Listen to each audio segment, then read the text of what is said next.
Funding for the Iowa Girls High School Basketball Championships is provided by The path to greatness starts early. The Iowa Farm Bureau believes in Iowa's youth and their pursuit of greatness. That's why we're proud to be the title sponsor of the Iowa Girls High School Athletic Union. Each student's effort is important, and when one rises, we all rise to a better Iowa. Whether you live in rural Iowa or in the big city, the Iowa Network Services family of companies and your local provider are working together to keep you connected by offering technology and business solutions like internet, data networking, and other business services. The INS family of companies keeping communities connected today and tomorrow. Fairway, along with Mondelez Nabisco, Wells Blue Bunny, and Frito-Lay, is a proud sponsor of the 2014 Iowa Girls High School Sports Championships. We congratulate all the schools and student athletes participating in this year's Girls High School State Basketball Championships.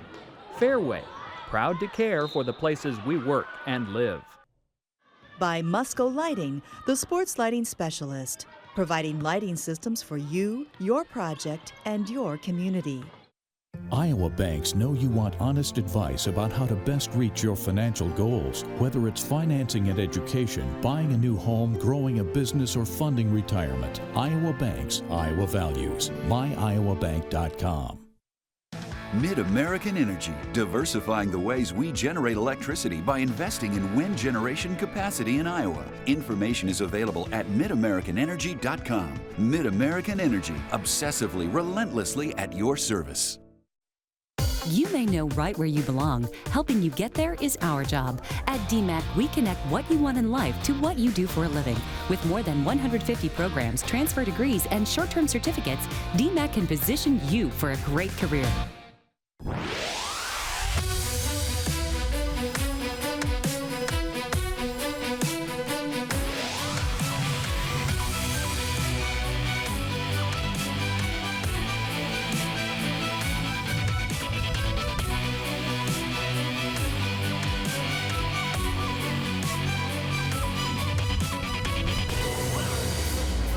Welcome to downtown Des Moines, where it's a brisk and clear night for skaters in the last weekend of skating across the river from the Wells Fargo Arena. But across the pond there, we have a warm and comfortable night. It's time for basketball, Iowa Girls High School Hoops. Thanks for joining us on our second and final night of live girls basketball tournament coverage here on Statewide Iowa Public Television. Hello, everybody. Again, I'm Paul Yeager, and throughout the night, IPTV Sports will continue to bring you highlights, analysis, and features from right here on our on-site sports desk. And we'll make sure to showcase all of the pageantry of the Iowa Girls High School Athletic Union Iowa Farm Bureau State Basketball Championships. But first, let's head courtside with Rick Silvestrini and Molly Nelson for their call of the 5A State Championship. Okay, thank you very much, Paul. Rick Silvestrini along with Molly Nelson, and we do have a rematch from last year. It's the Dowling Catholic Maroons against the Southeast Polk Rams. Molly, each team just returning 2 starters, but Dowling was very deep. They expected to make a run. Southeast Polk was not expected to be here. Yeah, Southeast Polk coach Tracy Daly saying that last season, they thought they'd be here. They knew they'd be here. This season, it's just bread and butter for this team, kind of the unsung heroes, kind of the unexpected team in the tournament. They lose their leading scorer midway through the season, and they still make it here to state. Yeah, it should be a very fantastic matchup. A little revenge factor for the Dowling Maroons. They want to get one back. They felt they had the shot last year, but it was Southeast Polk who won the title. We'll see what happens tonight as the Maroons, who were ranked number 1 early in the year, they're ranked right now number 5. And they'll take on the 9th-ranked Southeast Polk Rams. Both teams getting ready for the starting lineups here. For Dowling, of course, they've been here many times, 17 times as a matter of fact. They have been to state, and they have 4 titles, but their last one came back in 2000. Now let's head to courtside for the Iowa Bankers Scholarship Award.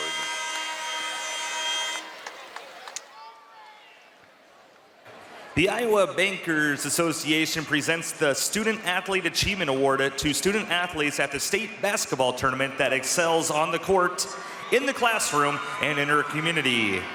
The recipient receives a $1,000 scholarship to the college of her choice. Presenting the 2014 award is Lisa Rista of the Iowa Bankers Association.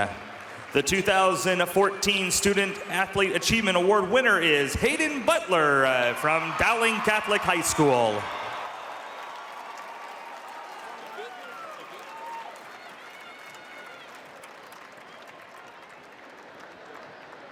Congratulations, Hayden. Can you tell us what your plans are for the scholarship? I'm going to attend William Jewell College to study business and play basketball. Well, fantastic. Congratulations again, Hayden. And thank you, Lori Ristow with Iowa Bankers Association for sponsoring this. Good evening, ladies and gentlemen, and welcome to Wells Fargo Arena for the championship game of the Class 5A state tournament between the Southeast Polk Rams and the Dowling Catholic Maroons. Southeast Polk enters this contest with a season record of 18-6, finished second in the CIML Eastern Conference and currently ranked 9th in Class 5A. While Dowling Catholic enters this game with a season record 22-3, finished second in the Central Iowa Metro League Western Conference and currently ranked 5th in Class 5A. And now let's meet the non-starters. First for the visiting Dowling Catholic Maroons, Maddie Christian. Number 3, Kennedy Childers. Number 5, Ali Perenza. Number 11, Lauren Riggs.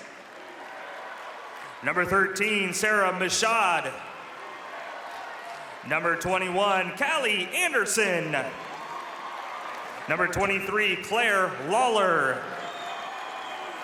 Number 41, Maddie Anderson. Number 43, Amber Giersdorf. Number 51, Jamie Pithan. And number 55, Michael Sadler. Assistant coaches for the Dowling Catholic Maroons, Jerry Charter, Tom Donahoe, Mike Burkett, Lisa Morrissey, and Joel Danner. And now let's meet the non-starters for the Southeast Polk Rams. Ashton Donalds, Delaney Murphy. Number 4, Sierra Mitchell. Number 10, Sydney Veach. Number 14, Casey Stewart. Number 32, Kaylee Savage. Number 42, Maddie Edwards.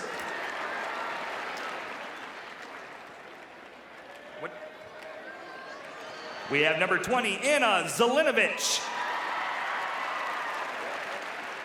Number 42, Maddie Edwards. Number 44, Allie Ira. And number 54, Paige Schmidt. The assistant coaches for the Southeast Polk Rams, Emily Gunther, Chuck Engel, and Chad Redman.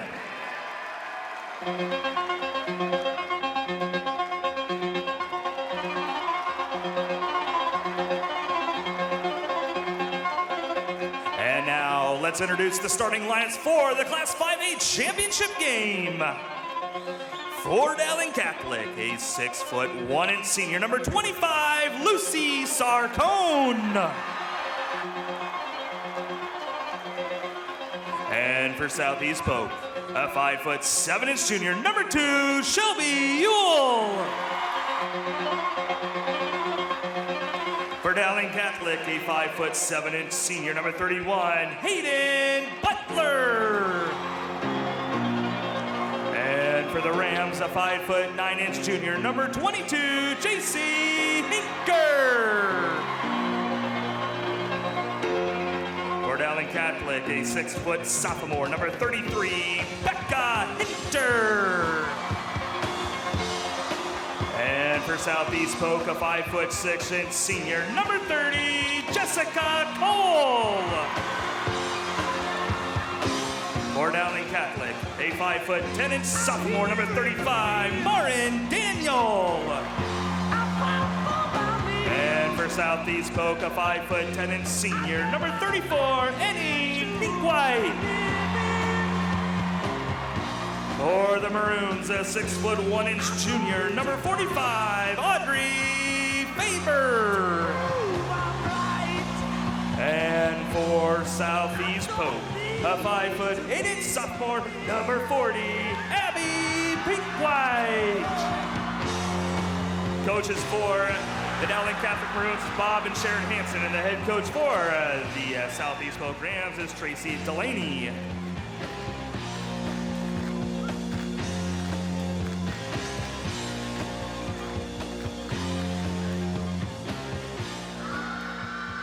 The officials for tonight's game, as assigned by the Iowa Girls High School Athletic Union, are Scott Main, Pete Peterson, and Steve Bebout. Well, ladies and gentlemen, are you ready for Class 5A Championship Basketball?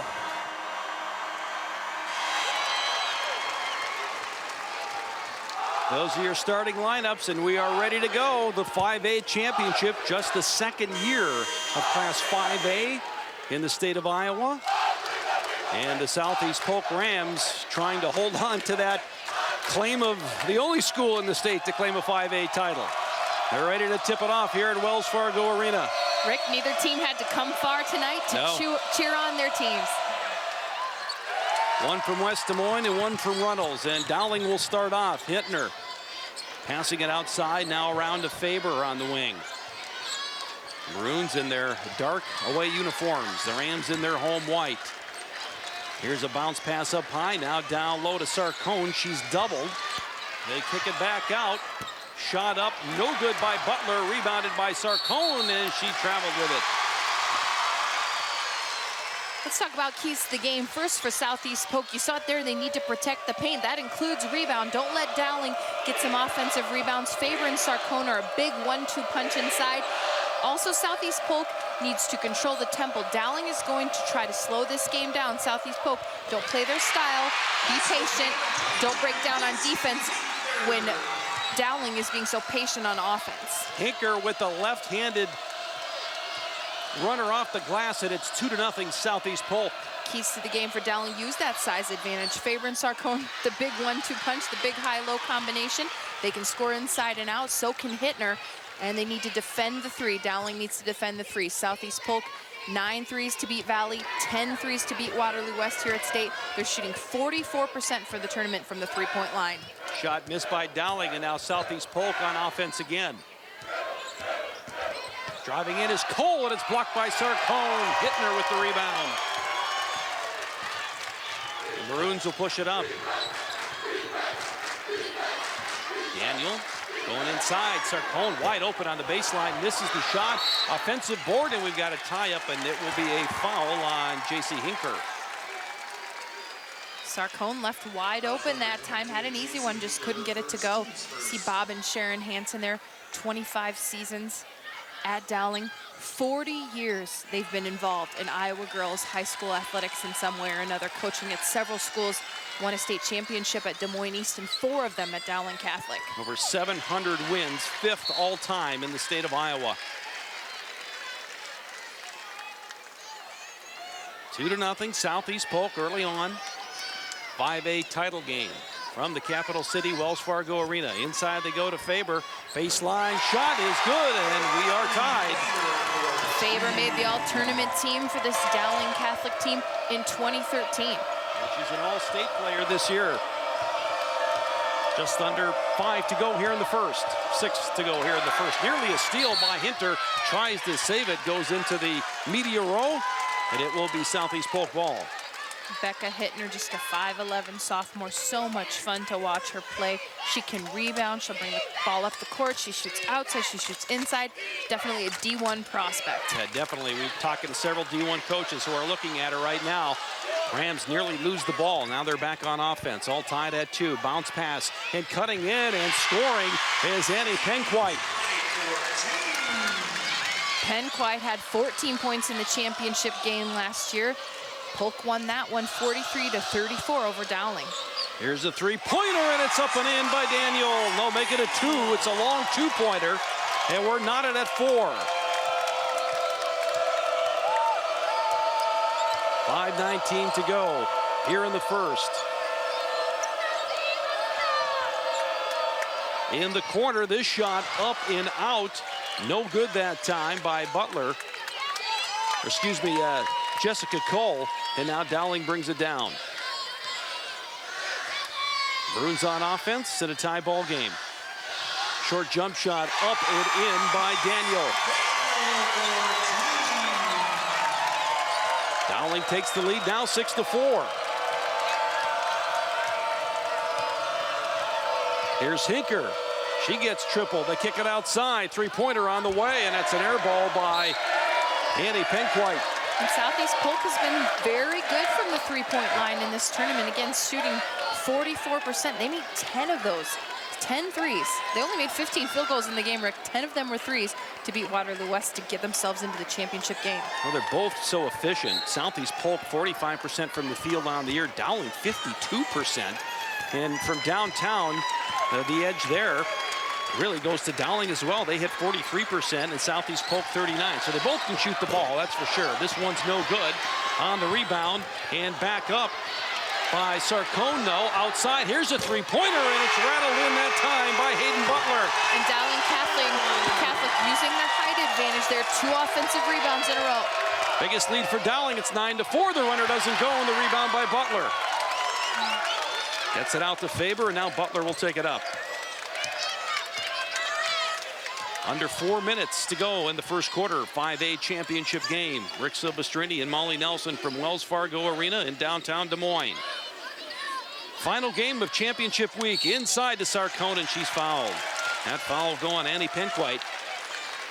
Sarcone working the block here, but look how hard they work on the O boards. Becca Hittner gets the second one in that possession, dishes it out. They hit the three. Dowling will inbound on the baseline. Hittner up high, thought about a shot. Now she wants to drive, splitting 2 defenders high off the glass, and it goes in. That's what you talked about earlier, Molly, her athleticism, and she's only a sophomore, and that's why schools are looking at her right now at the next level. Well, she was so good in the state tournament last year. The championship game, she struggled, but she had 15 or 17 in the semi-game, made the all-tournament team as a freshman. Abby Penquite for 3, no. And keep in mind, too, Hittner's been playing on a bad ankle. She sprained it earlier this week. Didn't think she was really going to play, but Coach Hansen said, listen, if she doesn't play, we don't advance. 11-4, it's a 9-0 run by Dowling. That shot in and out, no good by Butler. Rams trying to stop this Dowling run here in the first. Hinker calling out the play. Now gets it over to Ewell. Ewell cutting around in the paint, nearly travels, passes outside. Abby Penquite, and she knocks down the 3. Abby Penquite capable of putting up some big numbers from the outside. Averaged nearly 14 points a game during the year to lead the Rams. Just a sophomore, her sister Annie, a senior. Inside to Sarcone for 2. 13-7 Dowling. Big crowd on hand here tonight at Wells Fargo. On the drive is Hinker, stopped there by Sarcone. Now back outside, Abby Penquite for 3, no. And the rebound, they scramble into the corner. The ball goes out of bounds. And the official will wait for the call here, and it will be Dowling basketball. Those are always tough as a player because she let it go out of bounds. I say when in doubt, grab that basketball. Don't let the ref make the decision. Make the decision for the ref and grab the basketball. And a veteran crew working here tonight in this state championship game. Dowling now with it. Again, inside they go to Faber. Knocked away. Now outside. The ball lost, but last touched by Ewell. Still Dowling ball. 1:50 to go here in the first. Dowling beat Johnston 38-35 to earn their 17th trip to state. Jump shot in and good by Marin Daniel, and Dowling up 15-7. These two teams met early in the regular season, and it was Dowling with the victory 69-53 at home, but that was real early before both of these teams kind of settled in for the season. Southeast Polk down, the drive is Hinker, cut off, cross-court pass nearly taken away, and now a 3-pointer by Penquite. That's no good. Offensive board by her sister Annie. And a jump shot blocked there. Blocked by Daniel and rebounded by Southeast Polk. Another 3 by Penquite. That doesn't go. And now we're going to get a foul. Penquite fearless from the 3-point line, just not connecting. Look at the defense by Dowling. Again, the size advantage. See Daniel with the block there. Foul was on Hinker, her second. She has to go out of the ball game. Coach Tracy Daly wanting an explanation there. Now she's going to take a timeout with 1:10 remaining here in the first. Southeast Polk will take a timeout with Dowling up 15-7. Dowling right now using their height advantage, crashing the O boards. You see on defense, they're not getting any easy shots. I mean, Southeast Polk is taking threes, but not connecting right now. Well, both these teams had a very short trip down here to Wells Fargo Arena, and if you look at the old map sitting over there at the Iowa Hall of Pride, we're going to show you exactly how far they had to travel. West Des Moines Catholic, a mere 6 miles down here, and Southeast Polk, just 10 miles. And that's why we have a huge crowd here tonight at Wells Fargo Arena. You could jog that, Rick. I don't know if I can jog it anymore. Sure you could. Lace up your basketball shoes. We'll race. I'll come from the west side, you come from the east side. Well, right now it's Dowling leading 15-7, and Coach Hansen talked about after the semifinals that, you know, they got off to a bad start in their regional final and also in that semifinal against Iowa City High, and he said it's critical we start better in the championship game, and they've done just that. Good, strong start by Dowling right now, doing it on defense, rebounding, and some good offense as well. Shot no good, rebounded by Southeast Polk. Fifth rebound for the Rams. Dowling has 11 in the ball game. Rams with the ball, Abby Penquite, and we've got a foul here, and the foul is going to go on Faber.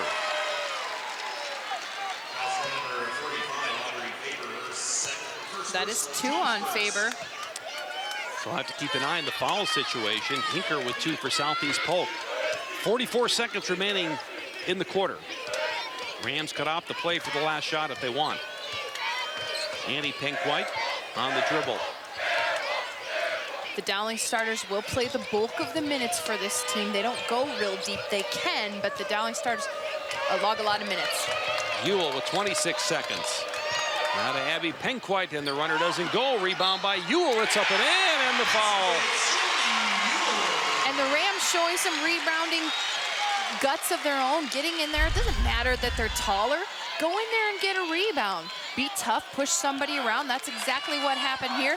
Take the contact and put it in. Ewell just 5'7", but got in there and got the board, and it's a three-point play after the free throw. That cuts the lead to 5, 15-10, and now Dowling will have the opportunity to play for the final shot of the quarter. Maroons bring it up. 11 on the clock. Under 10, three-pointer, Butler, no good. And on the rebound, it's pulled down by the Rams. Here they come. 1 second left. Are they going to get a shot off? No, they will not. And so the quarter will end with Dowling with a 15-10 lead. Well, let's see how both these teams got to this championship game. We'll go back upstairs to Paul Yeager. Pretty exciting 4A semifinals, just like this one is. Let's take a look at how both of these teams got here on their journey to the championship. In the 5A semifinal on Friday morning here at Wells Fargo Arena, Southeast Polk, second year, second final for Tracy Daly. Can she get there? Southeast Polk playing West Waterloo, and inside the Iowa State recruit, Blair Thomas. Big night for her. But it was Jessica Cole, the 3-ball from the right side. She had a very big game. Cole again, this time from the other elbow, and the corner again. Jessica Cole, very big night. Abby Penquite throws the ball into the air. Southeast Polk advances 54-45 to play the winner of City High and Dowling Catholic. This was the last game of the semifinal round Friday afternoon. Haley Lorenzen doing the gator chomp before she heads to the University of Florida, and Becca Hittner, the big player for Dowling Catholic. Early on, it was Jones for 3. Then it was Becca Hittner from the elbow. She hits the 3. Katie Butler, who just won a scholarship, she can play basketball as well. She's headed to William Jewell, hits the 3-shot there. Butler inside to Hittner, that ices it away. Dowling Catholic didn't lead until the 4th quarter. They go on to win 49-44. That's the journey to the championship. Now let's go back downstairs for the second quarter. Thank you, Paul. Getting underway here in the second. Dowling with the 5-point lead. If you go by rankings, Molly, they both had 2 upsets, respectively, in the quarters and the semis to get here. Yeah, They had to knock off the number one team. The Rams did, excuse me, make that Dowling. Dowling had to knock off the number one team, Iowa City High, and one of the state's best players in Haley Lorenzen, and they did it with their defense. Tonight, the defense coming into play here. And the Rams knock off number 2 Valley and number 3 Waterloo West. The three-pointer doesn't go. Ewell with the rebound, tipped away. Hinter trying to get it, and she finally corrals it in. Dowling gets the board, and they'll bring it up. Hayden Butler, bounce pass right side to Daniel, right back to Butler. Daniel again looks inside the arc, throws up a long 2, doesn't go, and Annie Penquite with the board. Rams work it the other way. In the corner on the drive, and now a kick out to Abby Penquite, and Penquite hits the long 2. It's a three-point ball game. Dowling 15, Southeast Polk 12. Southeast Polk had an early 2-0 lead, but it's been Dowling ever since. Butler. Bounce pass right side. Over to Daniel. Daniel pulls up for another jump shot off the mark. Tipped away and rebounded by Ewell. And Ewell at 5'7" is getting a lot of rebounds right now for Southeast Polk. On the drive, a little runner. That one doesn't go by Cole and rebounded by Dowling. Ewell just proves it's not the size of the dog, it's the size of fight in the dog, right? In position, and she has been right where the ball is all the time. Butler, now they feed down low. Sarcone, great move, uses the left hand and scores. Speaking of size, Sarcone does a nice job there of using hers back to the basket. One dribble drop step. I love this for the young post players out there watching. See how she went somewhere with that dribble? She just didn't dribble straight down in between her legs. The ball thrown away by the Rams. Let's look at Sarcone again. She goes somewhere with the dribble. Make that dribble count and use the glass. She switched hands after she made the move, and it was an easy 2 points for Sarcone. Dowling back with it nearing the 6-minute mark here in the second. The 5A championship game. Here's a three-pointer, and it's up and in by Hayden Butler. That is the first three-pointer for Dowling Catholic. 20-12. It's an 8-point lead. That matches Dowling's largest of the ball game.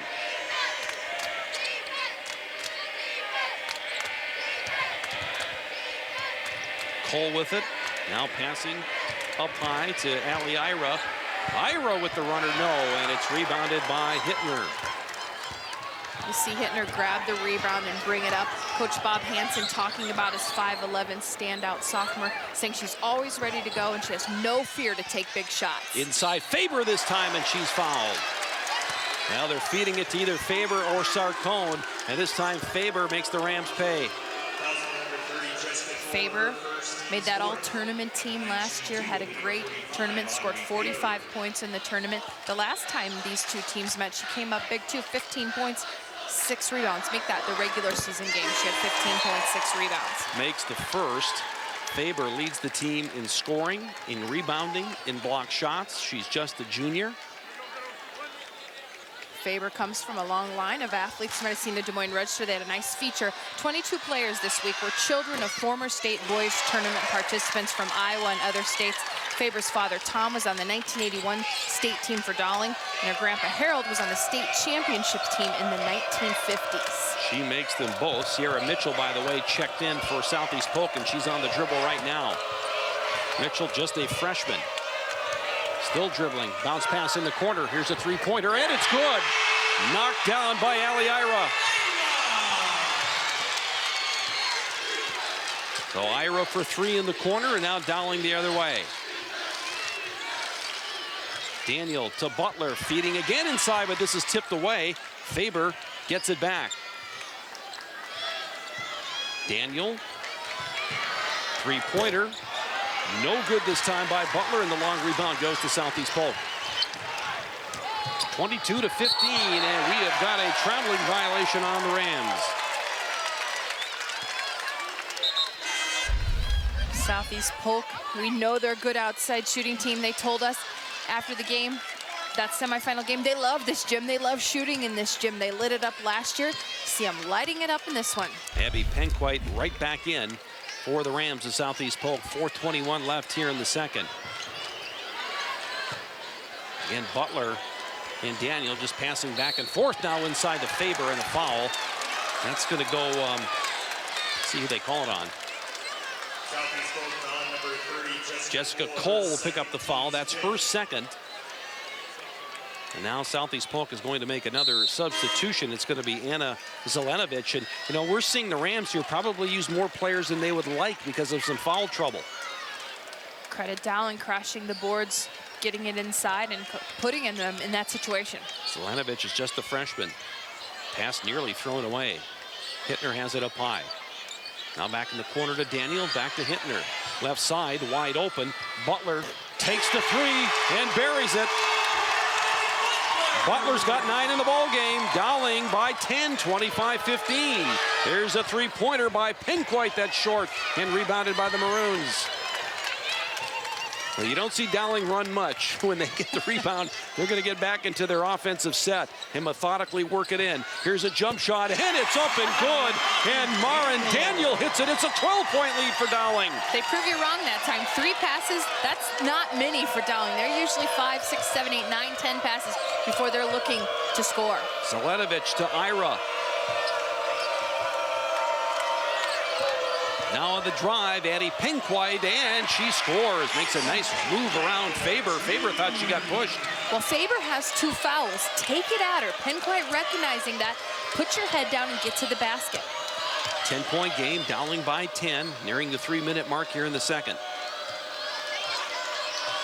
Butler eyeing the defense. Hittner, she's been quiet so far offensively. Inside, Faber the power move, and she's fouled.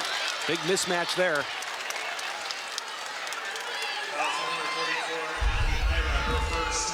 And we see against Ira, boy, they found that mismatch. Molly Ira is just 5'6", and you're not going to be able to handle Faber. First free throw is in. Faber, 74% on the season. She's got 5 in the ball game. 1 more coming up for Faber. Second free throw is short this time, tipped and into the hands of Allie Ira. Gives it off to Addie Pinkwhite. And Zelenovic gets it knocked away. It's still Southeast Polk Ram ball. Let's watch the block here. Zelenovic trying to go in, and that ball was blocked.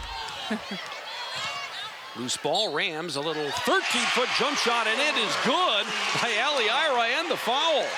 And that's going to be on Hittner. And keep going, and sure, they're going to block some shots. They're taller, but that doesn't mean you avoid the contact, because sometimes when you make contact, you force the ref to call the foul. Hittner's going to sit down with 2 fouls, and that forces the Maroons to put in Kennedy Childers, junior guard. Free throw is made. It's 28-20. The Rams have cut it to 8. So some key fouls in this basketball game to keep our eyes on as we move into the second half. 2:31 remaining here in the first. Kennedy played just a minute in that semifinal game against Iowa City High, so not seen a lot of minutes here at State, but when your team's in foul trouble, that's when your bench players have to come in and try to really step up. Butler, they're trying to work it into either Sarcone or Faber. Now back outside, cross-court pass, and I think a traveling violation here, and it is. Marin Daniel traveled, and the Rams will have a chance to cut into that lead even more.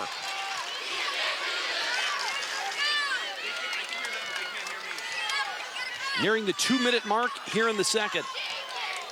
28-20. The Maroons leading the Southeast Polk Rams. A rematch of last year's 5A championship. Now the dribble is Ira. Inside, not there. Rebounded by Dowling. And the Maroons bring it down court.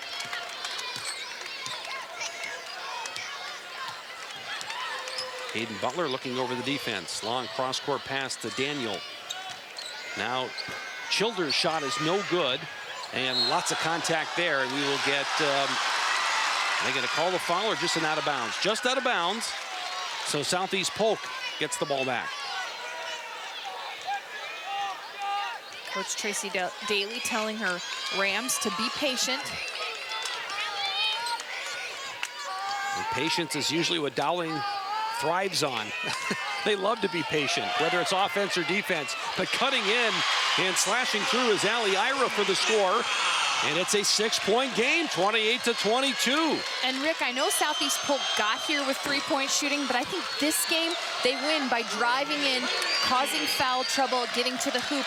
That's helped them with this comeback run. Childers. It's a 7-0 run right now by Southeast Polk. Butler under a minute to go. Turnaround shot, Faber, no, and rebounded by Southeast Polk. Here come the Rams. Abby Penquite to Ira. Left side, Mitchell. Spin move, pulls back, thinks about it, instead gives it off to Abby Penquite. Lots of contact there, bounce pass over to Zelenovic. Mitchell for three from downtown and nails it. The freshman buries the three. And it's a three-point game with 15 seconds to go in the half. Under 10. They're looking for Faber. She's got it in the paint. Turnaround and the contact and 2 free throws coming up for Faber. And Mitchell had 9 points in that opening round victory against West Des Moines Valley. And got shut out in game 2 in the semifinals. Faber stands in, 2 free throws coming up, and the first one is good. 29-25.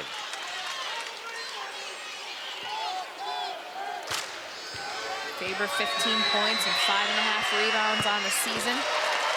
Connects on both of them. 5-point lead for Dowling. 3 seconds. They got to get a quick shot off. Abby Penquite sends it up from half court. And just a bit too hard. And we are at the half. Dowling with a 5-point lead over the Southeast Polk Rams, looking for a little revenge this year. It's 30-25 Maroons. Southeast Polk making a 7-0 run there late in the second quarter. You saw them heat up a little from the three-point line, but you also saw them exploiting the fact that Dowling is in some foul trouble, getting to the hoop. That's what they need to do. Even though this is a taller team, they got some shots blocked. We saw that. But putting the ball on the ground is a good game plan for Southeast Polk. Let's go upstairs to Paul Yeager, and he's got Coach Bob Hansen. All right, thank you very much, Coach. Good first start, good first half there. What's working for the Maroons right now, Coach? We're just not very patient right now. They started out in the triangle and 2, and we had a game plan that we went with. Now they've come back out in the semi 2-3, sort of a 3-2, and we just haven't had enough patience to get the ball in the hands of the kids that need to be shooting the basketball. So we got some work to do. And defensively, we got down in there. We're out worried about 4 3-pointers, and we're giving the lane up. We got to get back in and play basic defense and still cover the threes out there. Penquite has not had a great game from outside, and neither has the Rams. Does that concern you that the law of averages are going to come back and look a little hotter in the second half? Oh, we just got to guard people. I mean, you got to go out and play defense and guard and rebound, and we've done a decent job on that. We've just got some kids that are almost like guarding one kid. We got to get some help defense inside on the dribble penetration. And you're even on rebounds. Is that a good or bad sign for you? That's good, yep. All right, very much. Thank you very much, Coach. That's Bob Hansen, head coach of the Dowling Catholic Maroons. Thanks for joining us at half. It's 30-25. We're going to go back down to the floor here at Wells Fargo Arena for a very special presentation.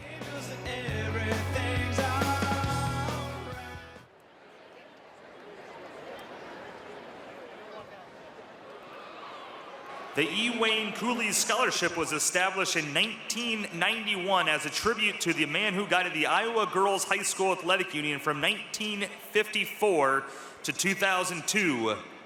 The $15,000 scholarship is given annually to the Iowa girl that reflects discipline, perseverance, character, superior skill, achievement, and citizen traits which personify the life and expectations of Dr. Cooley. Presenting this year's scholarship award is Iowa Girls High School Athletic Union Executive Director Mike Dick. Emily McDonald, a senior for MOC Floyd Valley High School in Orange City, is a 2014 recipient of the E. Wayne Cooley Scholarship. Emily is very active at MOC Floyd Valley. She ranks 9th in her class with a 3.99 GPA and serves on Student Council, National Honor Society, band, choir, and is an all-state speech performer. Emily's activities outside of school includes traveling to Haiti the last 2 summers on a mission trip with her church and serves as an ambassador for the Orange City's annual Tulip Festival as a member of the 2014 Tulip Court. Emily has enjoyed success in her athletic endeavors. She is a 2-time All-State performer in volleyball, helping the Lady Dutch win the last 2 Class 3A volleyball championships while earning all tournament team honors last fall. She is also a starter and all-conference performer on the Lady Dutch basketball team and is an all-state softball pitcher. Emily plans to attend Central College in Pella, majoring in elementary special education and coaching. She will be playing volleyball for the Dutch. Ladies and gentlemen, presenting the 2014 recipient of the E. Wayne Cooley Scholarship, Emily McDonald.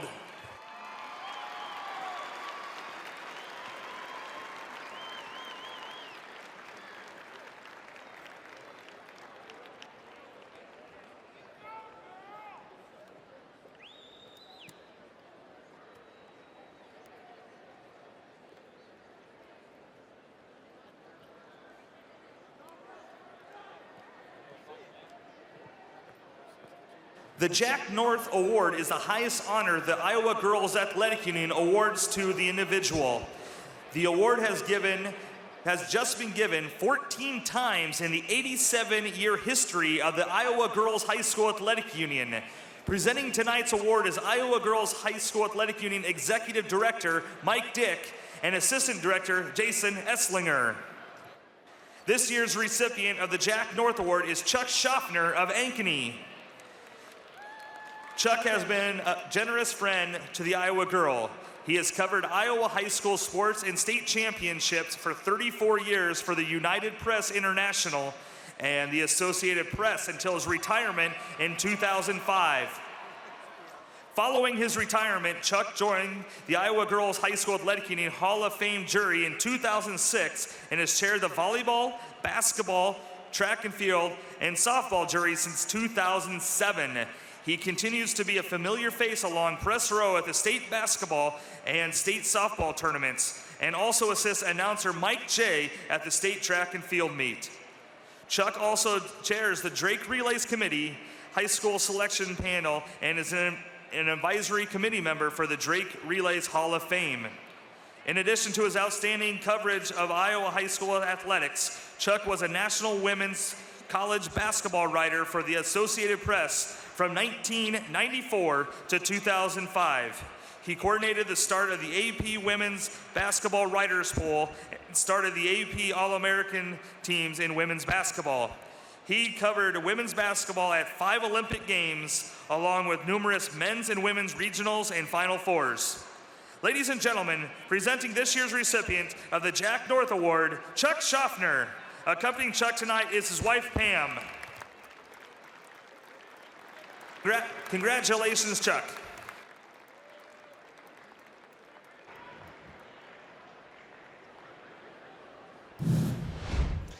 The Iowa Farm Bureau is the title sponsor of this event, and joining us now to talk about their involvement is the president of the Iowa Farm Bureau, Craig Hill. Craig, good to see you again.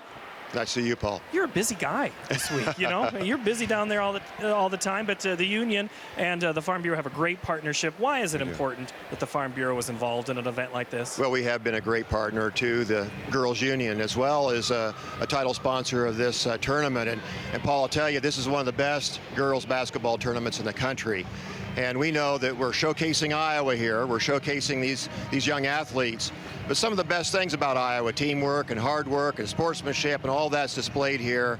And we're just so proud to be a part of that. But, you know, Paul, the pathway to greatness begins early with young folks. And so we at Farm Bureau believe it's important to invest in our youth. And so we invest in the young folks of Iowa and know that we're going to prepare a great future for this state.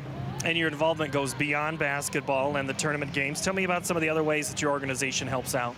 Well, each tournament athlete will receive a signature basketball, and that basketball is something they can take home, have their teachers, their coaches, their teammates all sign, and it's a keepsake, something, a constant reminder, if you will, of what you can do if you really put your mind to it. Right. So we're really proud to do that, and it's a very popular and successful program. Craig Hill, good to see you. Oh. Thank you for making the journey up. Thank you. All right, that's Craig Hill, Iowa Farm Bureau president. Thank you very much. Growing up in Iowa City with the last name Lorenzen isn't exactly a way of flying under the radar when it comes to athletic competition, but that family name and a common bond of basketball was the foundation for Haley Lorenzen. And years ago, when it seemed like basketball stardom may not be in the cards for Haley, hard work and sound advice brought her to the doorstep of a very special senior season. And as Haley discovered, it's all in the family. Our next senior is Haley Lorenzen. She's accompanied by her family members, mother Karen Napolitano, brothers Luke and Levi, her father Al Lorenzen, and stepmom Barb Frankie. As the daughter of two former University of Iowa athletes, City High senior Haley Lorenzen has always been a little hawk. Add to the mix stepmom Barb Frankie, the second all-time leading scorer at the University of Wisconsin. One might easily mistake Haley for a natural.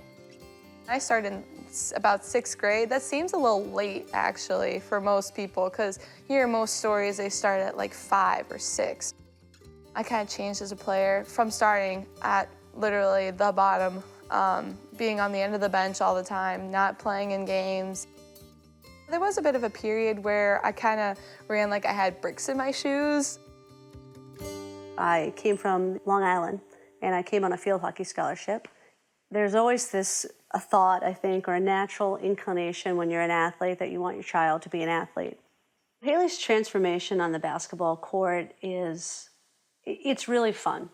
There'd be moments of complete awkwardness. Her dad and I would look at each other like, whose child is this? What you want to do is set your child up to succeed, and we never wanted to hold it out that, well, if you don't achieve at this level, you aren't a success. Just because your mom and dad and stepmom have had success at that arena, doesn't mean you have to. At the same time, if you set your heart on it, we'll help you. It was a struggle for her because she's very competitive, and she wasn't good, and those two things don't go well together. With her ambition outpacing her athleticism, Haley turned to the home bench for a little advice. I went and picked her up at the end of camp, and she was bummed. And she said I wasn't an all-star. I came up to my mom and my dad, and I was crying. And they're like, what's wrong? And I said, I wasn't selected to play in the game. And they said, well, what do you think you could do to change that? And I said, I don't know. And they're like, well, you can practice, and you can get better, or you can quit and just be done. And I said, I want to get better. And it took from 6th and 9th grade for that transformation to happen, but in that period, she grew 6 inches. Of course, growing helped a lot, but it also hurt me a little bit too, because I had to grow into my body, and I was very awkward. She worked so hard at every aspect. It kind of all culminated at the right time, and that allowed her to really excel as a junior and senior. And excel she did. Now standing at 6 foot 3.5 inches, Haley has led the top-ranked City High Little Hawks to the state tournament, following an undefeated regular season. She's made as much improvement from the first day she was here as a freshman to her senior as any student athlete I've had in my 16 years here at City High. I think what makes Haley so good is she makes her teammates better. She communicates on the floor, talking all the time. When her teammates are down, she's bringing them up. We'd like to redshirt her one more year, but it'll take 2 players to replace her next year. And while she once found herself at the end of the bench, Haley now sits at number 35 on ESPN's list of top national recruits. September 1 of her junior year was the first time you could receive mail. And I came home and I opened up the mailbox and literally could not take out. There was so much jammed in there, I couldn't pull it out of the mailbox. She went from this kid who's like never gonna play to all of a sudden she's got, probably 90 schools writing her. And just as the Little Hawks are preparing for life without Haley Lorenzen is preparing for life as something other than a Hawk. I'm going to the University of Florida. They're also known as the Gators. One of the top things for me was school, because you can't play basketball forever, let's be honest. Florida is actually number 3 in the country for interior design. which is what I would like to be when I grow up, interior designer. There's always this Haley Lorenzen, Al Lorenzen's daughter, or people know her as my daughter, and even her stepmom. Going down to Florida, she gets to be whoever she wants to be. I might feel a little lonely every once in a while. I mean, I know that coming all that way will be a hard thing, but I feel like it'd be the best thing for me because I get to be me. But in her final season at City High, Haley and her family are taking time to enjoy their traditions and continue the legacy of Iowa high school basketball. My freshman year, my mom makes me waffles and strawberries as like a quick little snack before I went to play, right? And that night I had one of the best games I had all year. So we decided before every home game, she would make me strawberries and waffles. We have our 45 minutes where she eats her waffles and we chat and then she takes off. I mean, those things you're just really grateful to have those moments. I'll miss them. I think Haley embodies the spirit of what women's basketball, girls basketball is about here in the state of Iowa, because she's not just an athlete.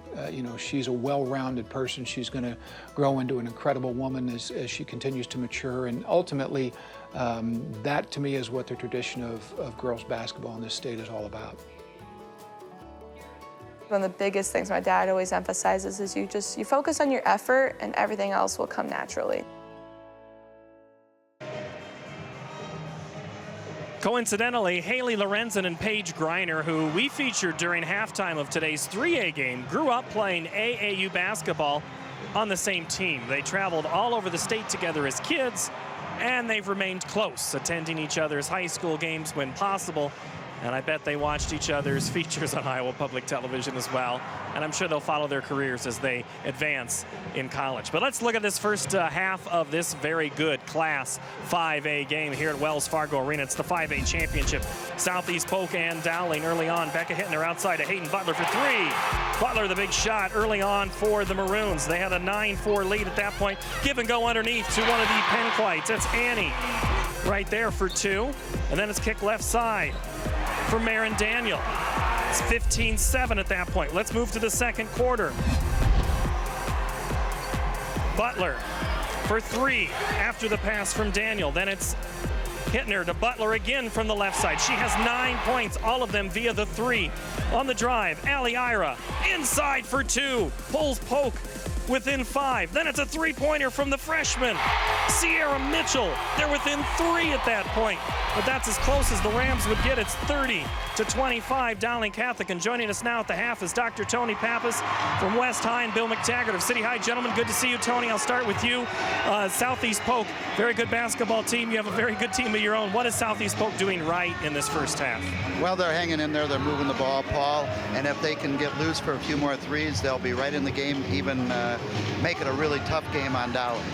When you're a shooting team, you just keep telling the girls to just shoot until it goes in, right? Oh, absolutely. They're the top three-point shooting team in the state of Iowa. They've shot the most, and they've made the most, and they have several people they can put on that perimeter that can drain that three-point shot. Makes them extremely difficult to defend, but Dowling is a great defensive team, and they've got size and length that really makes it tough on anybody, including Southeast Polk. All right, Coach McTaggart, City High. Coach, what are the Maroons doing right in this first half? Well, I thought that they controlled the boards in the first quarter and got second shots, and that's what makes it so difficult with Dowling, which we found out yesterday is they're so long. But Southeast Polk, we've played them also, and they're a very fine team, and as Dr. Pappas said here, they can shoot the three as well as anybody. Waterloo West is right up there, though, with them. Becca Hittner had a big game against you. She's only got 2 points, so obviously they're looking at something, knowing what they did to your team and almost in what got her here. Are they doing right on defense? Well, they're doing a triangle, too, and they did the same thing on Waterloo West. And, you kind of pick your poison, and they're going to get some wide open looks, Dowling is, because they're guarding the Faber girl also. And if they hit those wide open shots, it's going to make it difficult for Southeast Polk. But right now, they're doing a nice job, and it's a very entertaining game. Very entertaining game, and maybe hopefully next year we get to see both of you guys down there. You don't have to come up and spend time with me. Well, we hope so, Paul. Dr. Tony Pappas from West Waterloo and Bill McTaggart from City High. Gentlemen, thank you so very much. Thank you. All right, we are at halftime. It's 30-25. And earlier tonight, we had in the Class 3A, we had MOC Floyd Valley and Unity Christian. And those two squads share the town of Orange City, 1.4 miles apart. And after the game, the two squads posed together for this picture. And we'd like to thank Twitter for finding that one on Twitter. And we've posted that on our site as well. So we thank you very much for joining us here at halftime. Let's go down for the exciting second half. If it's anything like we've had so far, Rick and Molly, game 35, half number 2 should be a doozy. Yeah, it really should, Paul. I mean, right now you've got a 5-point ball game. Southeast Polk weathered that storm. They've taken twice as many threes as Dowling.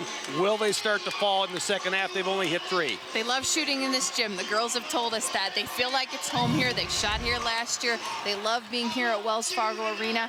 You know, who's not shot the ball much is Becca Hittner. She has scored 24 points against Waukee, 19 against Iowa City High. She only got 1 shot off in the first half. Yeah, she had 2 fouls. As we take a look at the stats here from the first half, you see Dowling shooting the ball better, both from overall on the floor and then from downtown. Rebounds are dead even.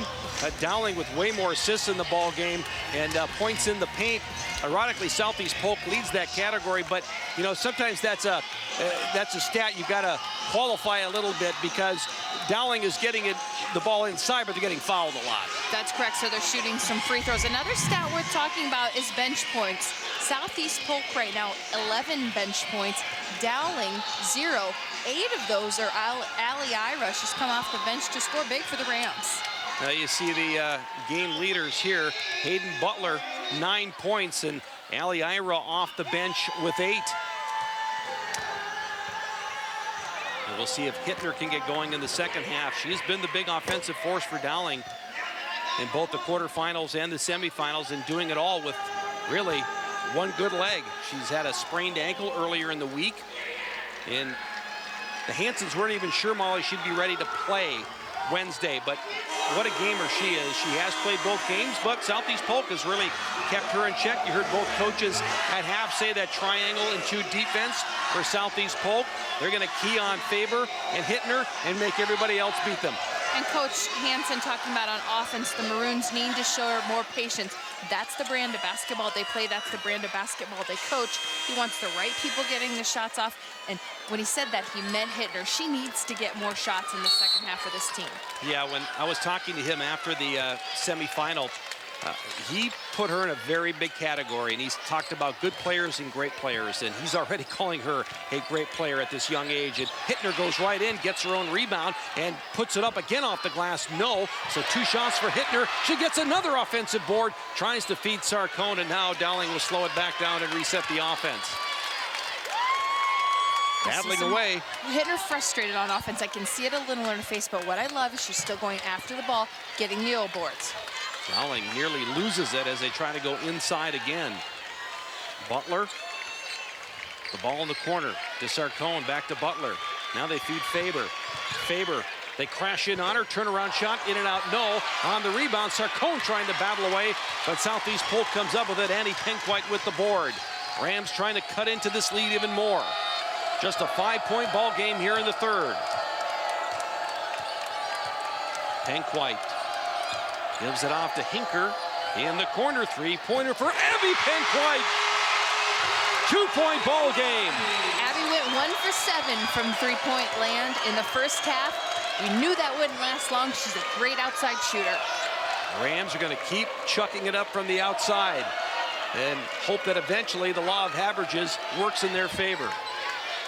Butler on the dribble, working the offense for Dowling, holding on now to a 2-point lead, trying to get a little revenge on Southeast Polk after the Rams beat them last year for the title. Inside, Sarcone with the left-handed good. Great high-low. Faber feeding the other twin tower in there.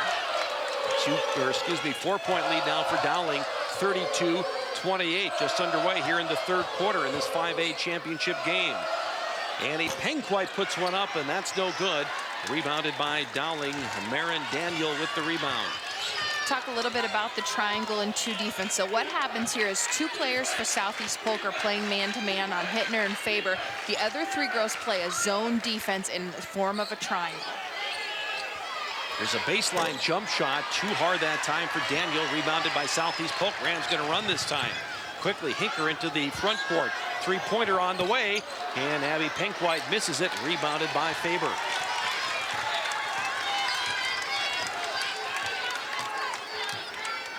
.5:30 remaining here in the third quarter from Wells Fargo Arena in downtown Des Moines.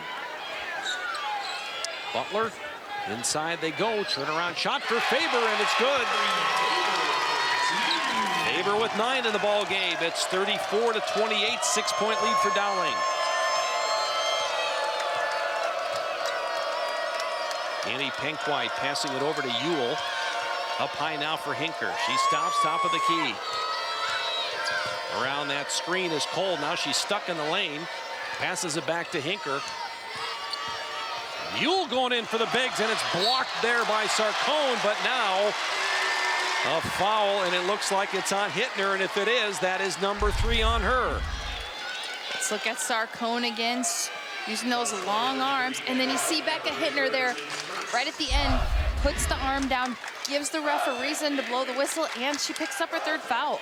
Hinker makes the first. You know, Molly, she just looks a little fatigued tonight compared to the first 2 games we saw her in.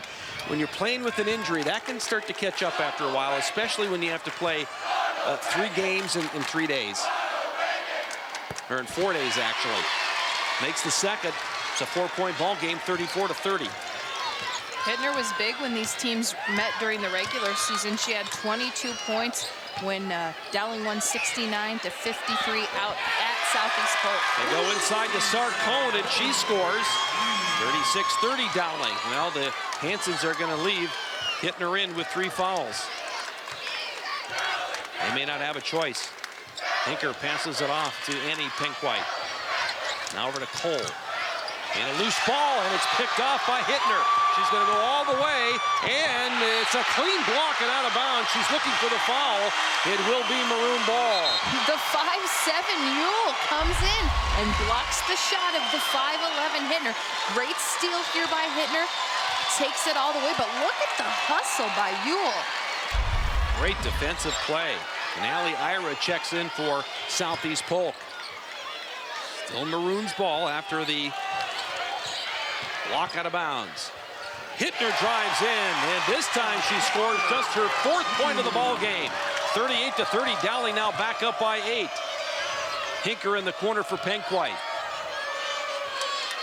Back up high to Cole. Here's Annie Pinkwhite. Jump shot, Hinker, no good. Rebounded by Hittner. 3:42 remaining in the third. Dowling up 38-30. Southeast Polk only had 1 lead. Early on, it was 2-0, and inside, Faber gets fouled, and that'll be on J.C. Hinker. That's her 3rd. Faber shot some free throws in the first half, 5 of 6 from the free throw line. She's got 9 points in the ball game, a 74% free throw shooter on the season, and steps up, and this one's short. So her 2nd miss. A couple of more substitutions now for the Rams. Ewell's back in, and also Sierra Mitchell checks in. 1 more for Faber. And this one in and out, no good. Missed them both.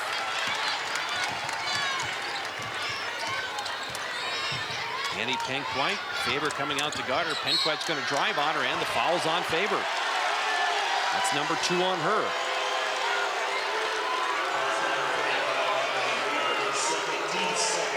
Second team foul of the half.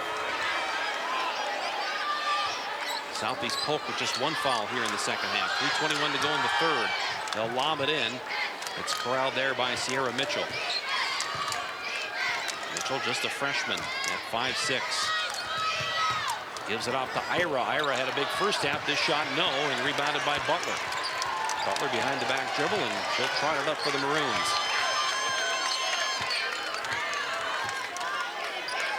Sarcone in the corner, back to Butler. Daniel. Butler this time on the drive. Lots of contact, and the foul there will be on number 44, Allie Ira. What they do with that patience is they kind of lull you to sleep for just a minute. You see, Southeast Polk kind of got caught flat-footed there. Butler did a nice job of recognizing that and getting to the hoop. Yeah, that was an easy call for the official, and 2 free throws coming up now for Butler. Butler's an 81% free throw shooter, knocks down the first.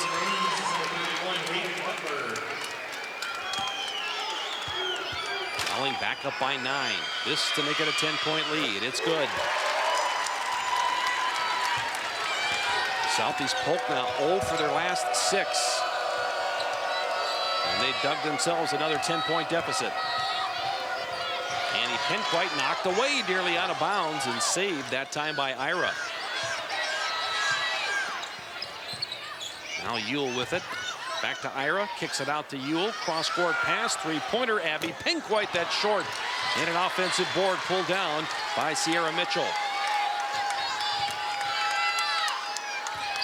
Mitchell back to Ira. Ira pulls up. 18-footer is good for Ira. Ira now with 10 points. 10 off the bench. Cuts the Dowling lead to 8. 2:06 left here in the third. 5A championship game here on Iowa Public Television. Inside to Sarcone. Turnaround off the glass and good. Sarcone, nice job of keeping that ball high. The double team was coming. Didn't need the dribble, turn and shoot. 10 points for Sarcone and a timeout by Tracy Daly. We'll take a full timeout here with 1:50 to go. You see Sarcone again on the turnaround. Post players at home, young kids watching like I used to in Fort Dodge. Here's what you need to see. She keeps the ball high. She doesn't need the dribble. She uses the glass. Nice job by the post player.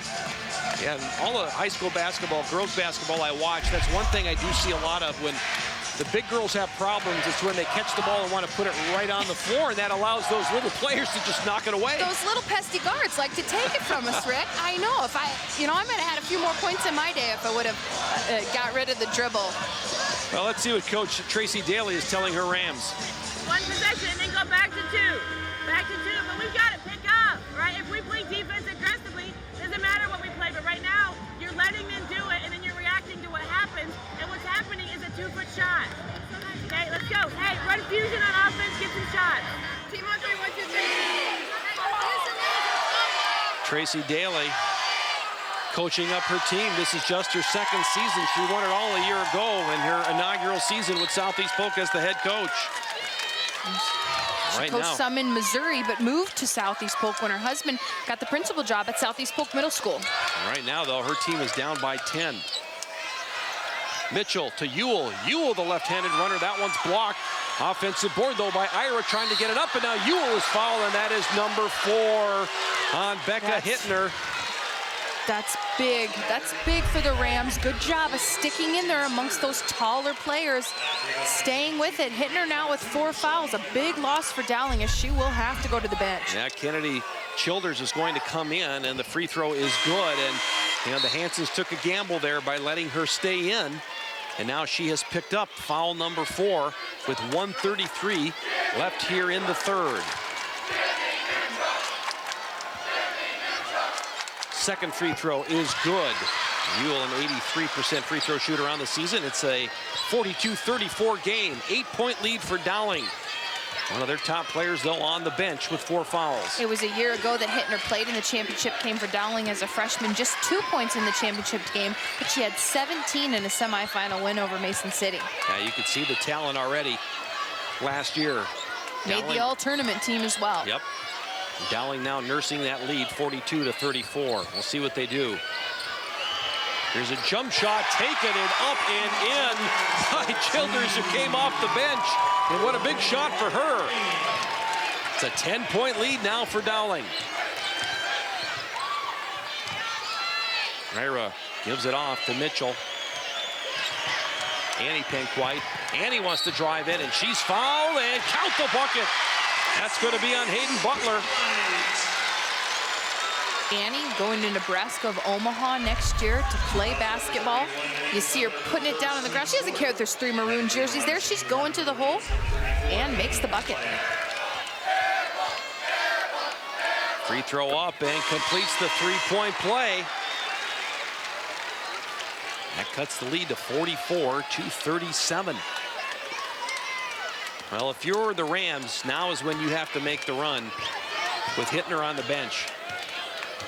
Try to get this cut down or tied early in the fourth and force the Hansons to put her back in with 4 fouls. Yeah, that's a great point, Rick. Cross-court pass for Butler. Butler pulls it back out, 26 seconds. I would not be surprised if Dowling runs this all the way down. And this is that patience that we talk about, that when I say we talk about, that Bob and Sharon Hansen talk about with these Dowling Catholic Maroons. And the patience pays off when you get some fouls. Well, they work the mismatch. They get it to Faber, who was going against the 5'6" Mitchell, who commits the foul. Just 3 team fouls for Southeast Polk. 16.3 seconds remaining in the third. Dowling ball. They're up 44-37, trying to get it in. Finally get it into Butler. Daniel. They lob it down low for Faber, up and in. And again, the mismatch. He was up against Ewell at 5'7", and it's 46-37. 5 seconds to go in the third. Three-pointer is up, and it is good by Annie Penquite to end the quarter. And we've got a 6-point game. Wow, Annie Penquite, just when it looked like maybe that one wouldn't go, she takes a dribble. She's got defenders on her. Big three-pointer by the senior. What a shot as the clock was winding down. Let's take a look. She steps back, and that's an NBA three-pointer. And it's an NBA three-pointer because we only have 2 lines on this court. I had somebody call me out on this last year. We, of course, have the NBA because we have the NBA team that plays here as well, and then the high school. No college teams using this gym right now. Well, let's listen in to Tracy Daly. Her team now just down by 6. Okay, you guys are on the top, you guys are on the bottom. What? She's in 24. I think I still want it. Box. Yep. But just Faber What? and the other side for Faber. If Faber Yes. catches in the high Yes. post, you pinch in so she double her so she gets rid of it. You have to stop where Hittner is, and same with Butler. If Lisa Dawn has that top, try to take the next pass. She's not going to shoot it. Hey! Offense. Sierra's out. Carolina. Let's go. Carolina, bring it up. Team on Carolina. Team on 3, 1, 2, 3. Team. Abby, you can run the top and Abby. Well, trying to decipher that a little bit from Tracy Daly. Molly, it sounds like they're very concerned about Butler and leaving her open. Right, so they're talking about whether they should stay in that triangle in 2. They're going to stay in it is what it sounds like, but now the 2 people that are getting that man-to-man coverage are Faber and Butler. So you saw one of the assistants there talk about the defensive change, and Bob and Sharon Hansen will keep Hittner on the bench. How long can they go without her in the ball game? It's just a 6-point game and 1 quarter to go for the 5A championship. The Rams will have it to start the quarter. Cole inside, good pass. It is up and no good, but a foul. And going in hard was JC Hinker, and she will shoot 2.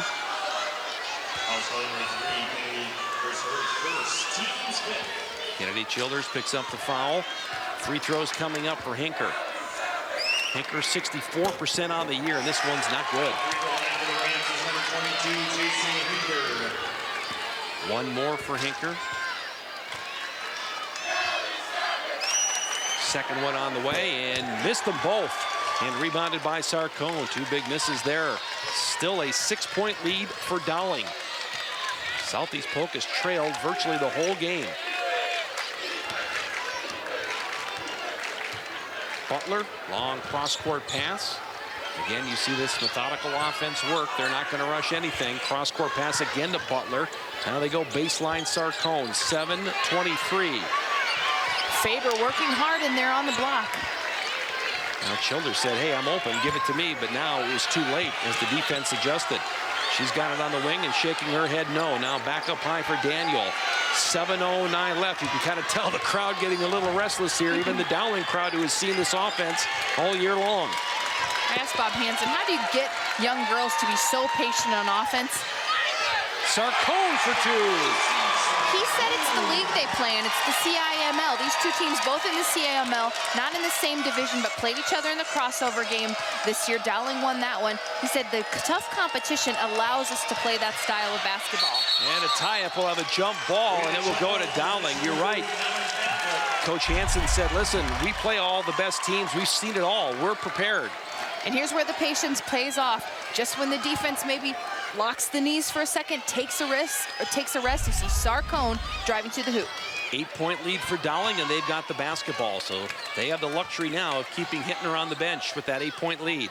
Sarcone up high. You know the other luxury they have, Rick? They're going to use the clock. No doubt about it, they will eat some clock now. Inside, triple teamed his Faber, turnaround and good. Faber, no problem with 3 Rams around her, and it's a 10-point Dowling lead. Big move. Who needs some clock? I stand corrected. Just when we thought they'd go for 8 or 9 or 10 passes, why not go into Faber? That's a good offense, too. Cole for 3, that's too hard. Faber trying to get the rebound, but a nice offensive board and put back by J.C. Hinker. Hinker's got 6. Well, one thing Dowling will do, if they see a mismatch, they will take advantage of it. They're smart. And as they should. They've got a height advantage in this game and using it to their advantage. Both these teams are very, very well coached. In the corner, and we've got a foul down low, and is it going to be on Southeast Polk? It will be. A lot of pushing and shoving between Faber and Annie Penquite. Yeah, Annie Penquite saying, I know you're bigger, but I'm going to try to be a little bit tougher and at least make you work hard on the block. Second on Penquite, 4th for the Rams in this half. 5:41 to go, and it's Dowling by 8. Looking for their 5th state title. Dowling has made 6 of their last 7 field goal attempts, so this one's up and no good, but a foul, and Faber will go right back to the line. Faber, just a junior, but playing with that kind of urgency and that kind of team leadership that she showed last year in the state tournament team. Didn't get it done last year, but you can tell that she's really kind of got that attitude like, I want this. Give me the ball. Let me see what I can do. And this team, after the semifinals, when we were talking to the players in the media room, they had no problem using the word revenge. I mean, they really did not. They said, listen, we got beat last year. We'd like a little payback. I kind of like that because a lot of times teams will not come out and say something like that, but they were not afraid to do it. Second free throw is up and in. I say there's nothing wrong with letting it known you want to be a winner. There's ways to do it, you know, respectfully, and Dowling Catholic has done it.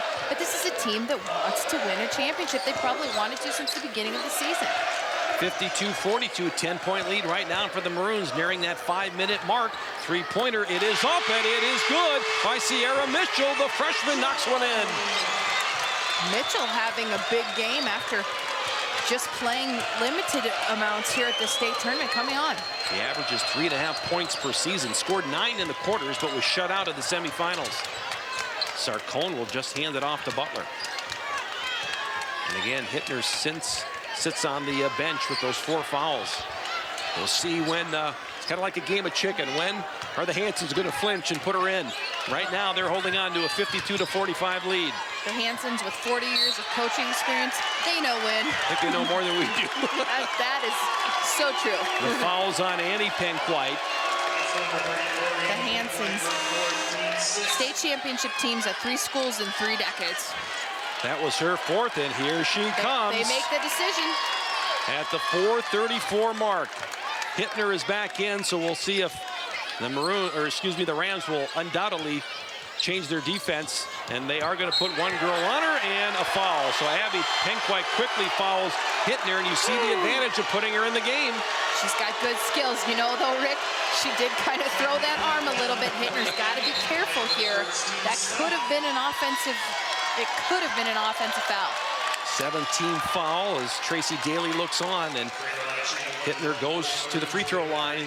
77% free throw shooter. Excellent from the charity stripe. First one is up and good. Yeah, she was 10 of 11 from the free throw line the last time these two teams met during the regular season. Again, Dowling won that one 69-53 at Southeast Polk.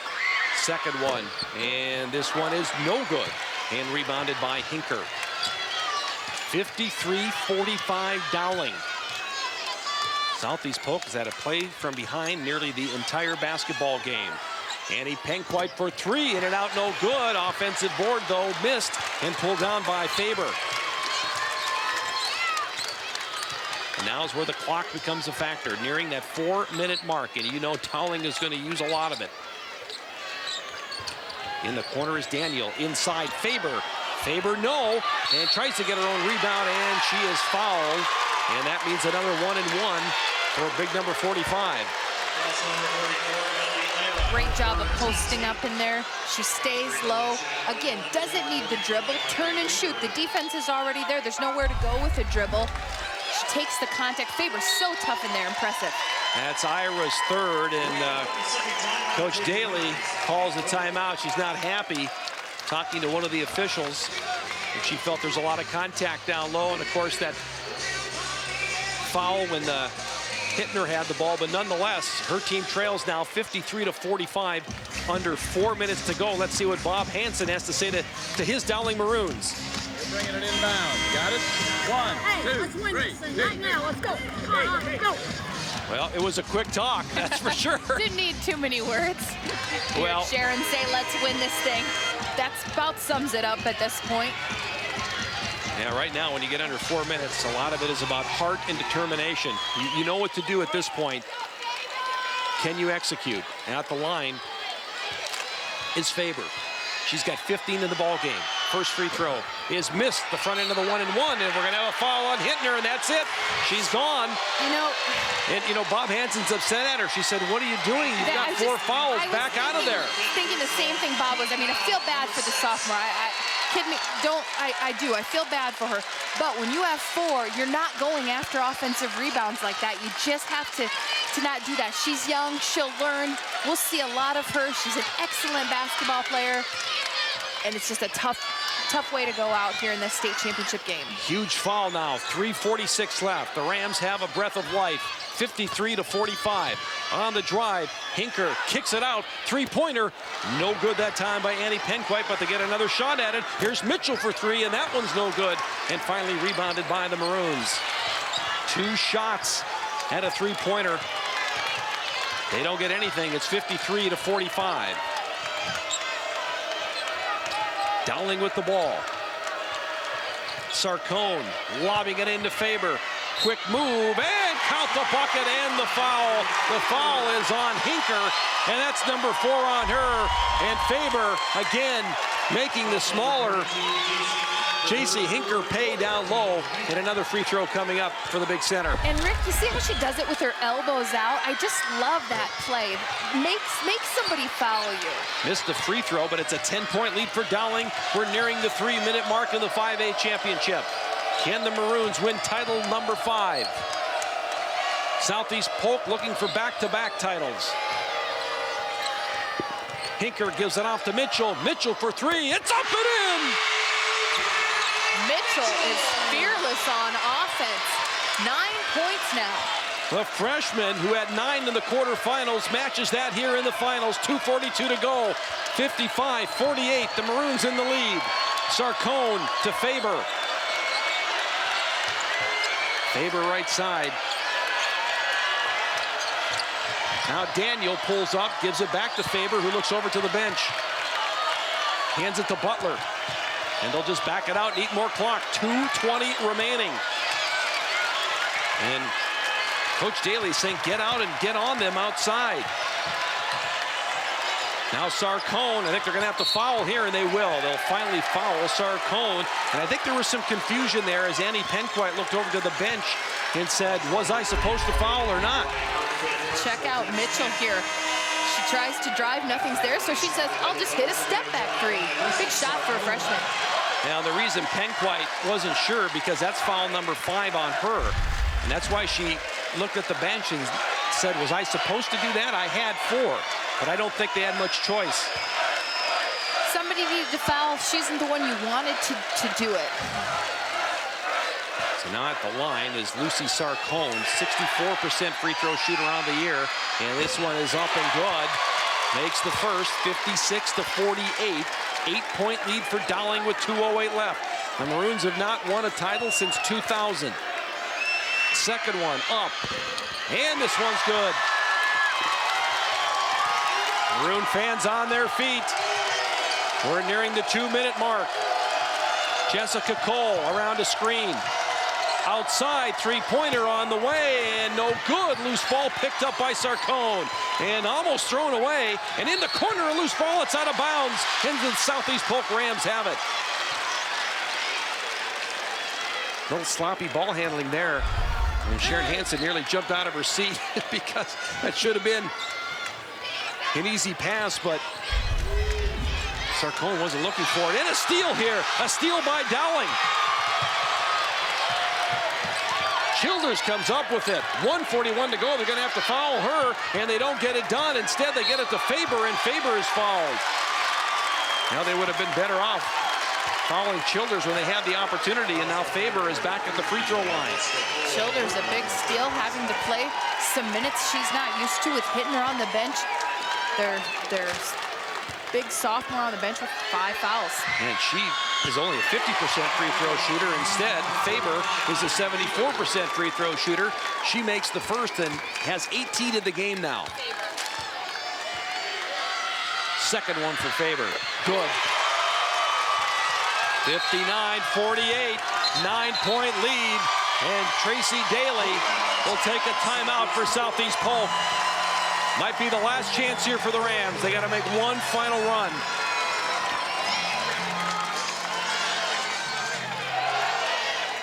Let's check out and see what Coach Daly is saying to her team. Okay, first thing, we're gonna run P for shooters. You two are the P, okay? Get in the corner. Get in the corner, we're setting a down screen for quick shots, okay? If you don't have the quick shot, you're attacking the rim. Jump stop, look for shooters out, all right? Make sure we're set up in shots, in spots where we can shoot.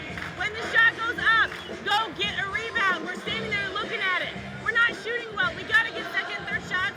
They will foul you, okay? When they get the ball in, we need to make sure that they'll be looking at us. If we're doing this, you need to foul, all right? So, hey, and if we don't get this, I want to set a screen. Set screens for shooters. Look for your step back, look to drive and kick. We got to attack. Hey, let's go, keep fighting. Well, Molly, you heard Daly say, when I cross my arms, foul, because she was doing that a lot on the last possession, and they didn't foul. So she wanted to make it clear that we need to foul and stop that clock. And, of course, she talked about getting her shooters in position to start putting up some threes here with 1:35 to go. Yeah, good lesson there. They're 7 of 24 from the three-point lane. Not shooting well, but you've got to rebound when you're not shooting well. All right, one final surge here for Southeast Polk. They're going to try it. Here's a three-pointer, and buried again by Mitchell. And how about the freshman?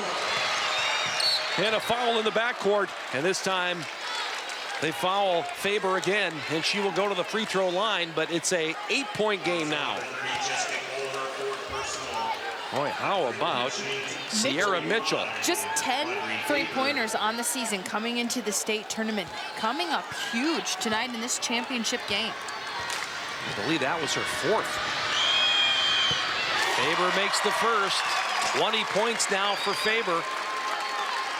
Gives Dowling a 9-point lead with 1:21 to go.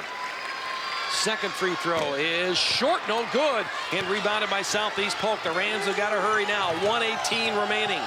Pinker, right side. Penquite, shot's not there.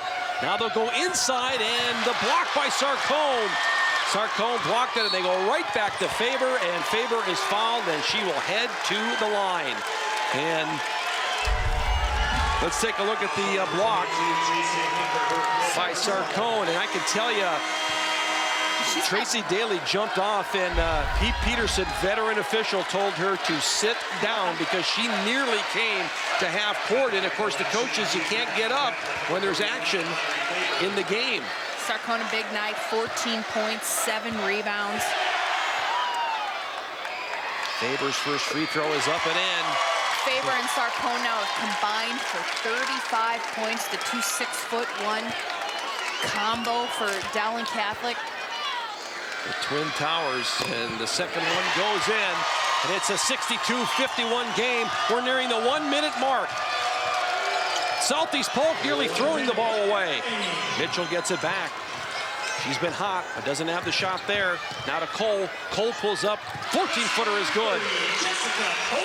Now we're at 50 seconds. They get it to Faber, and they're going to wait to foul her. It's worth noting that's just Jessica Cole's first bucket of this game. She had 16 points against Waterloo West, including 3 three-pointers. A quiet night for Jessica Cole, the senior for these Rams. Yeah, Cole, like you said, Molly, in double figures in both of the previous 2 games here in the tournament. But she's been stopped here tonight. Faber knocks another one in. 23 now for Faber, and you see the Southeast Polk Rams. And now the Hansons still coaching right up until the end. They want this one badly, and the second one is good. Faber, 12 of 18 from the free throw line tonight. It's an 11-point lead. Cole outside for Mitchell. Mitchell just cannot get a shot off.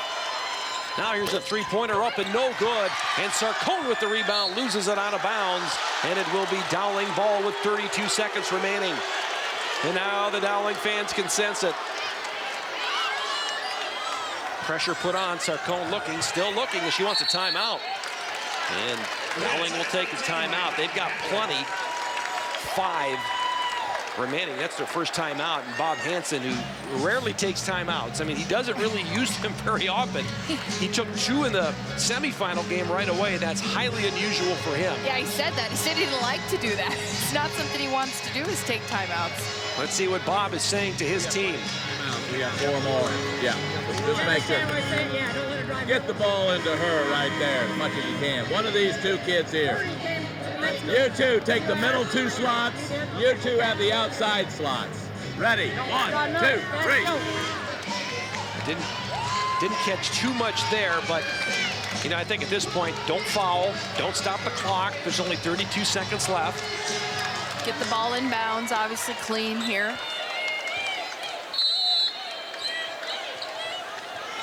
Sarcone gets it right back to Faber, and Faber is fouled, and back to the line she goes. Faber just hold and wait for the foul. You know it's coming. Junior showing a lot of poise tonight, just really playing like she's on a mission. I'm so impressed with her play tonight. The way she worked the block, the way she rebounded. You see Becca Hittner there on the bench. Yeah, she fouled out. She had a bucket, but she's won a state championship. She's a sophomore. She's got a lot of basketball left to play, and she's got a smile on her face, as do her teammates. Free throw is in, 25 for Faber. Second one is up and good. Make it 26 for the junior. How would you like to have her coming back? 66 to 53, 26 seconds left. Driving in hard and scoring is Cole. And now an over and back violation on Dowling, and actually Southeast Polk now will get the ball back. Apparently Sarcone stepped over the line and then tried to go back with the ball. And that's a turnover, 20 seconds left. It's going to be academic, though. Here's the three-pointer. It's up and an air ball, and they'll just let that go out of bounds, and it's Dowling ball with 14.4 seconds left. Bob and Sharon Hansen now 5 state titles, unless something crazy happens here in 14 seconds. 5 state titles at Dowling. Butler is fouled. And she will now shoot free throws. Well, the Hansons, you talk about a winning combination. They have been around a while, and they have put together 736 wins during the regular season, and now 3 more for 739 wins in their career. Championships at Dowling in 92, 96, 98, and 2000, and now 2014. And all the subs coming in for both teams, and high fives all around for the Dowling Maroons, who are going to win a championship here tonight. You know, we want to mention another person on that bench, and that's Jerry Shartner. 10 years at Lincoln, or excuse me, 10 times he took Lincoln to the state championship and never won a title. And guess what? He gets one here tonight with Dowling. And he's a volunteer, Rick. He volunteers his time to coach this Dowling Catholic team. Great story. 2 seconds left. 1 second. The clock's going to run out, and there will be no repeat in 5A. The Maroons are champions again.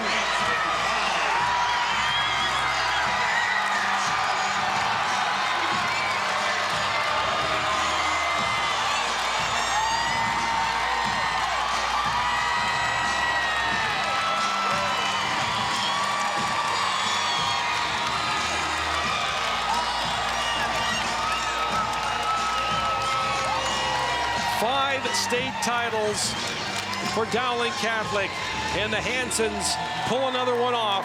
They haven't had one since 2000. For them, that's a long drought, Molly. It may have seemed like forever, but they have been pounding away at the state tournament. The 17th appearance for the Maroons. The Hansons have brought them here 11 times alone. And in those 11 trips, they have won it 5 times. Unbelievable. They got their first basketball championship in the year 1979, not too long ago, Rick. And now 5 of them at Dowling Catholic. They wave to the Maroon fans, and they're going to take home the trophy just a few miles west of here and put it in the trophy rack, and another championship for the Maroons. And what a run for Southeast Polk. And now we're going to toss it over to the PA for and the postgame. 2014 Class 5A All-Tournament Team. Presenting awards is Craig Hill, President of the Iowa Farm Bureau. From Southeast Polk, Abby Pinkwhite.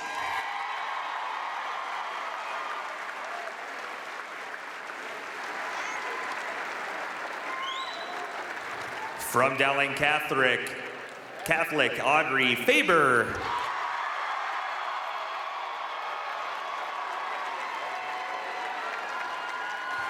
From Waterloo West, Haley Puck.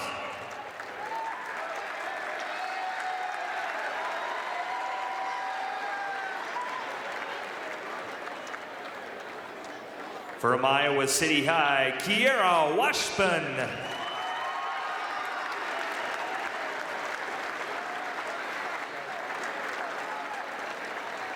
From Southeast Polk, Annie Pinkwhite.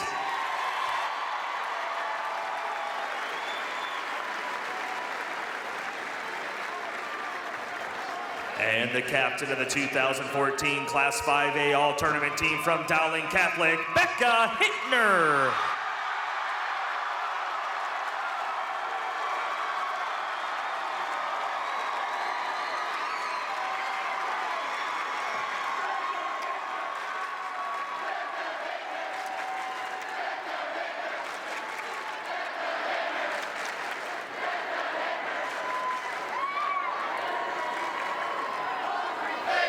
So Becca Hittner is the all-tournament captain.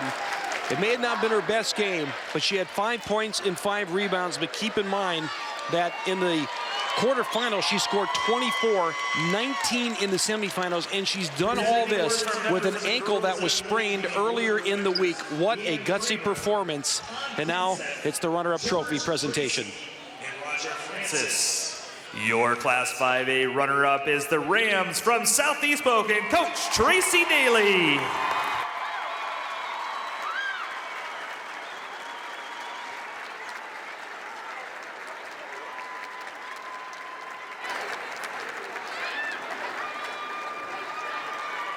Ladies and gentlemen, our 2014 Class 5A state champions, the Maroons from Dowling Catholic, and coaches Bob and Sharon Hansen.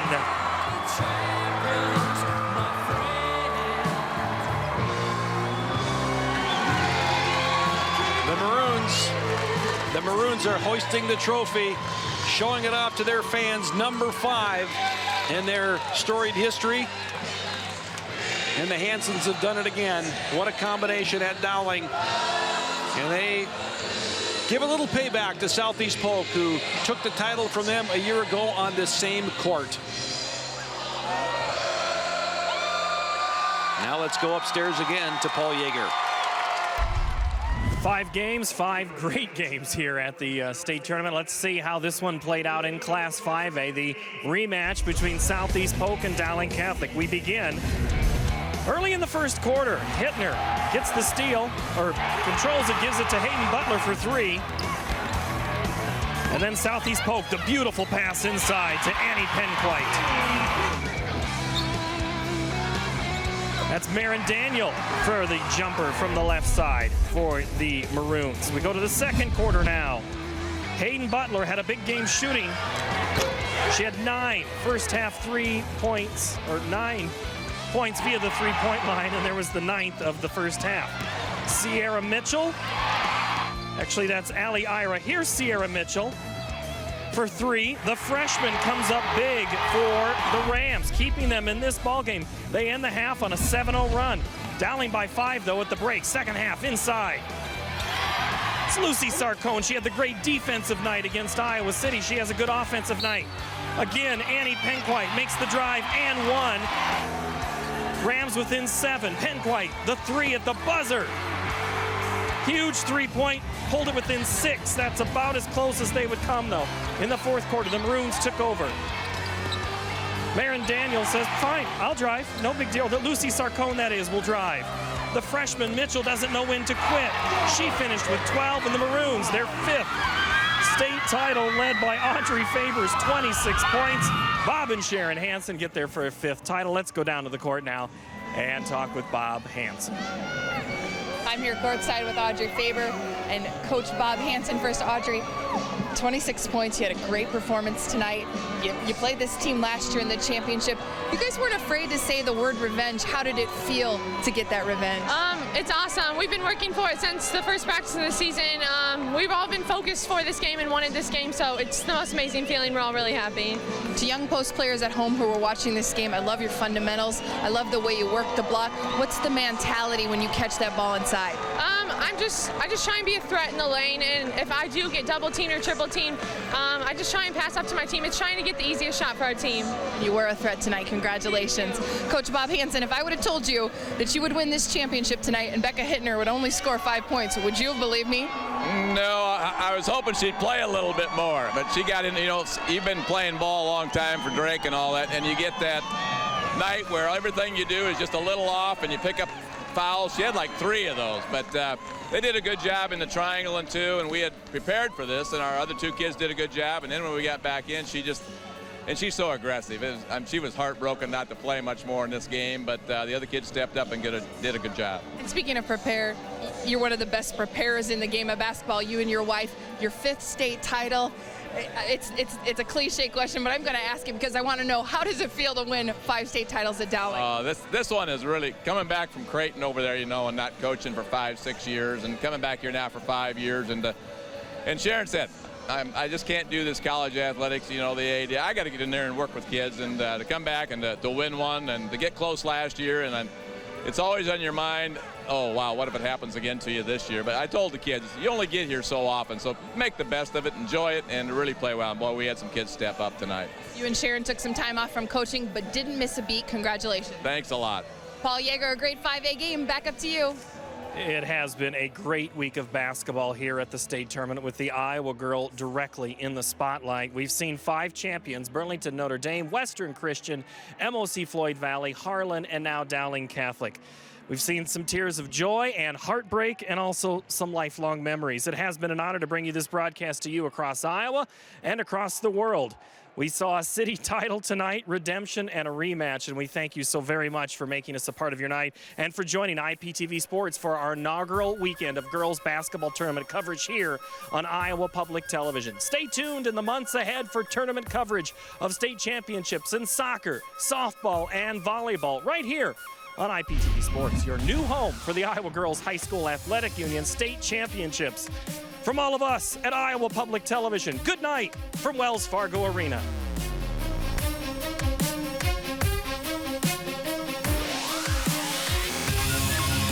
Funding for the Iowa Girls High School Basketball Championships is provided by The path to greatness starts early. The Iowa Farm Bureau believes in Iowa's youth and their pursuit of greatness. That's why we're proud to be the title sponsor of the Iowa Girls High School Athletic Union. Each student's effort is important, and when one rises, we all rise to a better Iowa. Whether you live in rural Iowa or in the big city, the Iowa Network Services family of companies and your local provider are working together to keep you connected by offering technology and business solutions like internet, data networking, and other business services. The INS family of companies keeping communities connected today and tomorrow. Fairway, along with Mondelez Nabisco, Wells Blue Bunny, and Frito-Lay, is a proud sponsor of the 2014 Iowa Girls High School Sports Championships.